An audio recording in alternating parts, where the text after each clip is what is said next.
Good morning, everyone. It's Sunday, January 4th, and here's the latest news.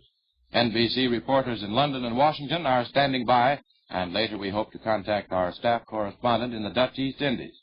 First, however, we turn to Britain. Go ahead, London. This is London.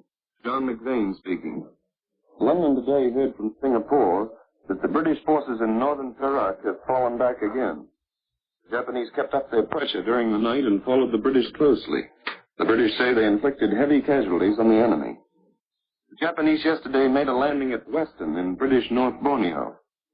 Japanese ships off the west coast of Malaya were bombed last night, and 24 enemy planes raided Singapore. American and British planes based in Burma attacked a Japanese aerodrome in Siam. They shot down 2 fighters in the air and destroyed 4 planes on the ground. British bombers in Britain last night made another attack on the docks at Brest, where the Scharnhorst, Gneisenau, and Prince Eugen are still held.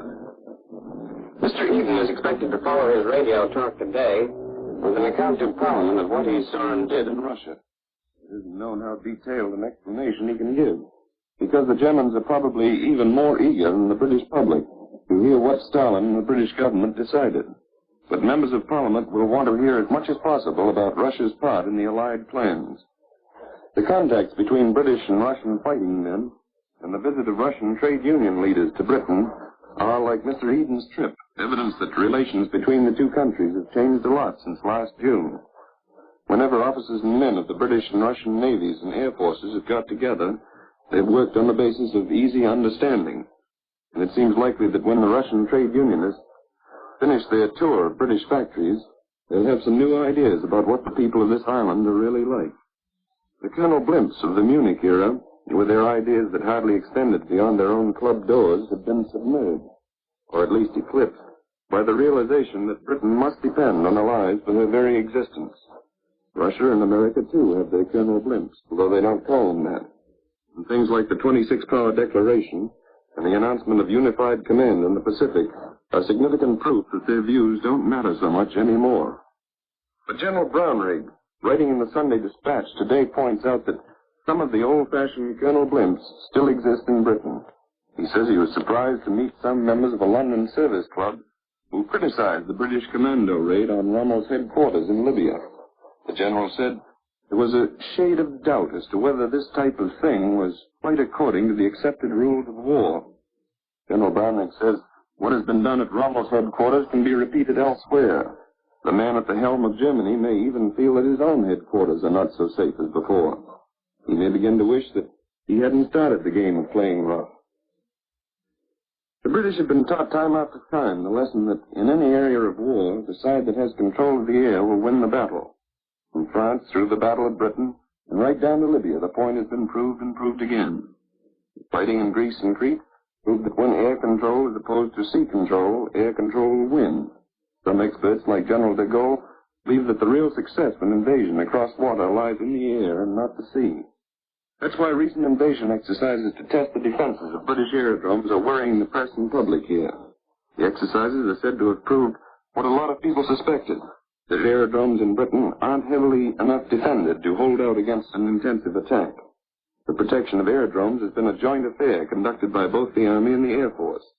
For a long time, observers have demanded that one force or the other should take over the job of protecting the fields and do the job right. The fact that in the Far East the loss of key aerodromes has opened the door to enemy military victories is giving a new note of insistence, the demands for unified airfield defense. In Britain itself, there are so many airfields and Air Force units are so scattered that if the Germans did get a few of them in an invasion attempt, the loss might not be vital. But the British have seen how a toehold can develop into a foothold, and the prospect isn't a pleasing one. Some people here are beginning to feel that as the marshalling of the Allied forces increases the probability of Axis defeat, so does it increase the possibility that Hitler may make a neck-or-nothing attempt to conquer the British Isles. Major Oliver Stewart, the Sunday Observer's air expert, warns that most people in Britain don't bother to carry their gas masks around these days. And he says rumors have come in the assembly of large quantities of gas bombs for the Germans. It would be appalling if at this stage of the war we were again to be surprised by the ruthlessness and treachery of the enemy. This is John McVane in London, returning you to the National Broadcasting Company in New York. And from our New York newsroom, here's a bulletin with the date marked Cairo, Egypt. British headquarters today raised its estimate of the number of Axis prisoners taken in the fall of Bardia to 7,000, of whom 1,000 were said to be German. Clearing of the battlefield is continuing, a communique said, indicating that the final total might be still higher. Earlier estimates had placed the number of prisoners taken in the Bardia zone at about 5,000. Advanced British units operating in the Agagdabia zone, more than 300 miles to the west, were reported harassing German and Italian forces trying to make a stand there. And now for news from the other side of the world, we take you now to San Francisco. From the San Francisco newsroom, we take you now to Batavia. Hello, NBC. This is Sidney Albright speaking in Batavia, Java. Time is 9:36 Sunday evening. Today's most important piece of news in the Netherlands East Indies is the appointment of General Wavell as Commander-in-Chief of all Allied forces in the Far Eastern area.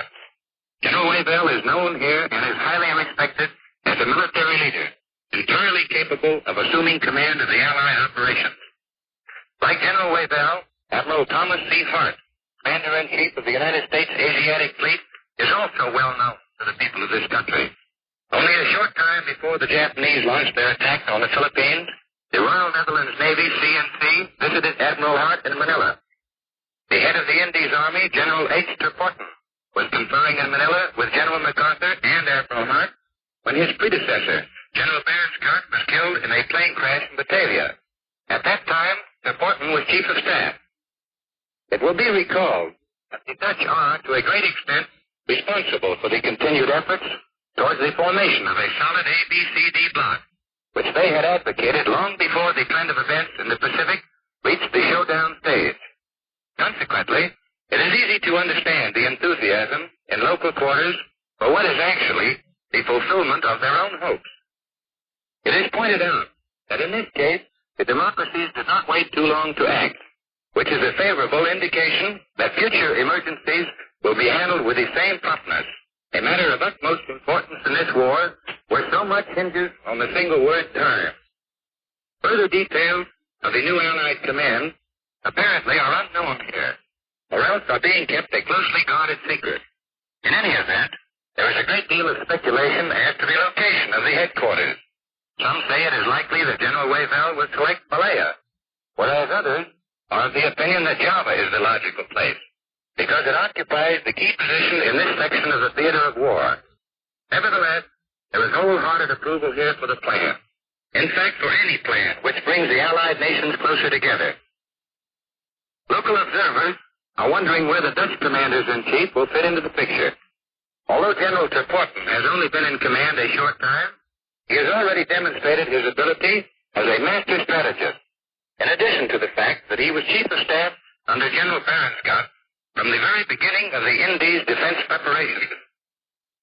Very little need be said about the ability of Admiral Helfrich, the naval commander-in-chief, who was directly responsible for the Dutch assistance in the operations with the British in Borneo and off Malaya, as well as with the American forces at Davao, to say nothing of the independent thrusts made at Japanese supply lines by the Dutch Navy, which, so far, are the only important successes in all the Allied operations against the Nipponese, a fact that is acknowledged by the press throughout the world. The latest communique of the Netherlands Indies fighting forces reads, there was little enemy air activity over the territory. Only at a few points, Japanese aircraft were observed. No bombs were dropped anywhere. In the northwestern part of the archipelago, a Greek steamer has been bombed by Japanese aircraft. Particulars about damage done to the ship have not yet been received. End of the communique. Another expression of loyalty reached the government today from the Aceh warriors in North Sumatra. They have offered to organize guerrilla bands to harass enemy landing parties and parachutists. Any attempted landings in Aceh areas would find hard going against these unsubdued jungle fighters. I now return you to the National Broadcasting Company. We now return you to New York. Again in our newsroom in New York, we bring you a late bulletin from Moscow. The Soviet Information Bureau declared today that the Russian advance is continuing on all fronts and that a number of additional populated areas have been reoccupied and much German equipment has been captured. And now for news from our own nation's capital, we switch to Morgan Beatty in the newsroom in Washington. Tomorrow, Congress begins the battle of production, the undramatic but critical battle of this war. Congressmen gather for the second session of the 77th Congress, well aware of the importance of this phase of the war effort. Most of them remember the confusion of our production effort in the First World War. They recall the inflation and panic spirals that followed. The first bill of importance on the Senate calendar takes into account the difference between 1942 and 1917. It's a bill for drastic control of prices almost immediately. Late in the last session, the House passed a price control bill, a measure generally recognized as a mild one. The administration had asked the House to permit a price administrator to license business and in this way control civilian production and prices. But there was no war in the Pacific then, so the House rejected the administration's idea and instead provided a board of review to keep a tight rein on the price administrator. Now, with war raging on all continents and the United States in the struggle up to the hilt, the Senate will consider a far more drastic measure. It provides for a price administrator who will in fact become a sort of economic czar for the duration of the war. He could license business. He could set ceilings on prices of almost anything. This price administrator would be the Second World War's counterpart of Barney Baruch, the industrial czar of the First World War. Debate begins on the measure Wednesday. Senate Banking Committee has already approved it. If the bill goes through, and it would appear that it will prevail over the milder House measure, Leon Henderson would probably become the nation's price czar, despite charges that he has surrounded himself with radical people. Henderson's many appearances before congressional committees in the last few months have impressed conservative members. Some who would have opposed him last fall are among his staunchest supporters today. They believe he has a firm understanding of the first problem to be met in the battle of production, and that first problem is inflation. Henderson has already taken preliminary steps to control the situation. The bans on automobile and tire buying are a part of his general plan. Also, the restriction on wool for civilian use. He has limited new wool consumption by civilians to 40% of last year's sales.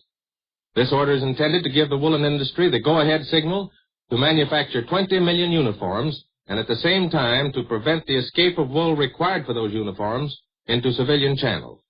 But this is all preliminary. It's only a part of the picture.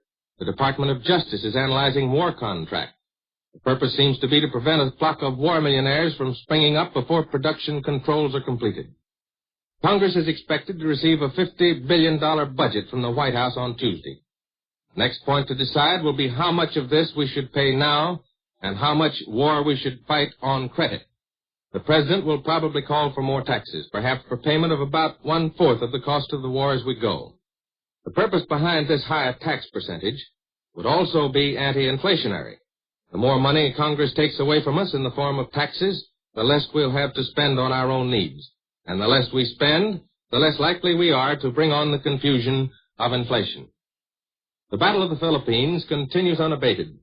There are no new announcements from the War Department this morning, but even the Japanese foresee a long struggle before they subjugate the island of Luzon, the stronghold of the Philippines. Tokyo newspapers are warning the Japanese public today that guerrilla warfare probably will continue for some time. That's one way to explain the Japanese need for large troop concentrations in the Philippines after the Japanese claim a victory. For those troops will be needed. Not only is there a possibility that General MacArthur can hold out for a long time, but also the Filipinos themselves are not easy to whip. That's all for now. And that's the news up to this moment. These have been reports by John McVane in London, Morgan Beatty in Washington, and Sidney Albright in Batavia, Java. This is the National Broadcasting Company.